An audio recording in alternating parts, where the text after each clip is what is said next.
My name's Dr. David Nichol, and this is this month's Second Opinion, and this may be my last one for a few months for reasons I'll explain. I'm going to talk about the cancer of lying. That sounds a bit deep. Obviously, fantastic news this week that Richard Ford's been elected as the Lib Dem MP for Honiton Tiverton. Absolutely staggering result. And it's the third time the Lib Dems have beaten the Tory candidate because people are fed up of the lies, the lack of ethics, the corruption of the current Conservative Party.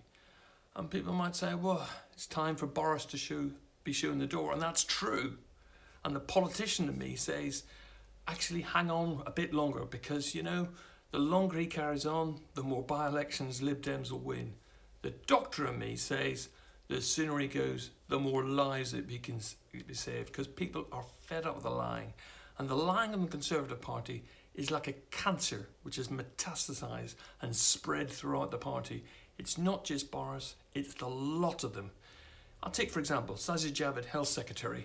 You know, he was quite prepared to stand on the principle of 40 new hospitals. I called him out on that in the general election. What does he do? He exaggerates the lie and talks about 48 new hospitals. The Sunday Times have called this out. No one believes it to be true. He keeps going, okay? Time and time again. Suella Braverman, said that Northern Ireland had, suffered more than the rest of the country economically because of the effects of Brexit, when the reverse is true. In fact, the Northern Irish Protocol has helped protect Northern Ireland.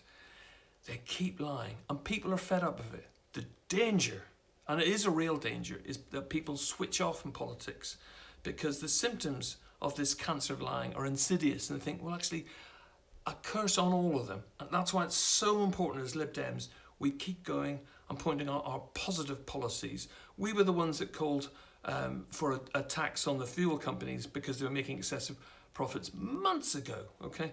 A limitation on VAT rise. Again, the Conservatives ignored this.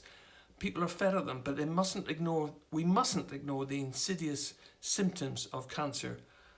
And I know, this is going to sound strange, but recently I was diagnosed with cancer, okay? The symptoms were insidious, but I didn't ignore them. I'm going to deal with them, and actually I'm going to come back stronger than ever.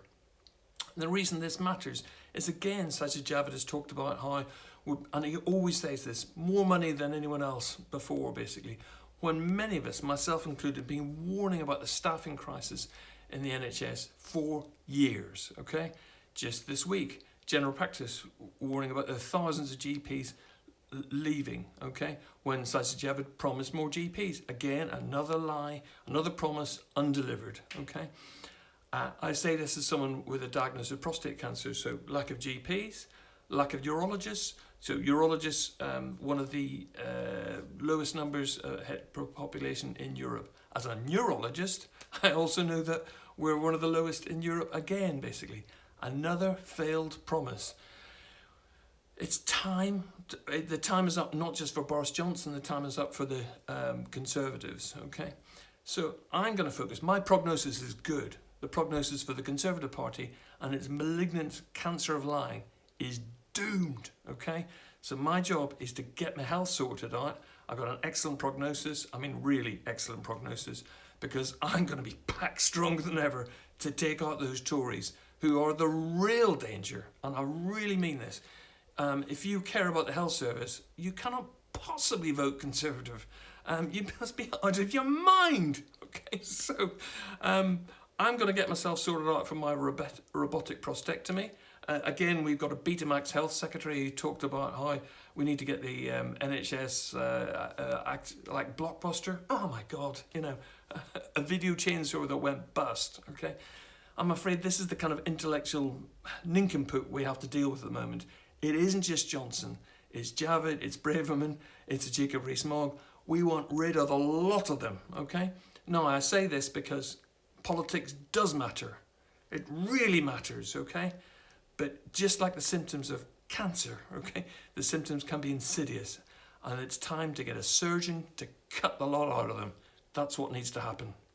Thank you. I'll be back stronger and better.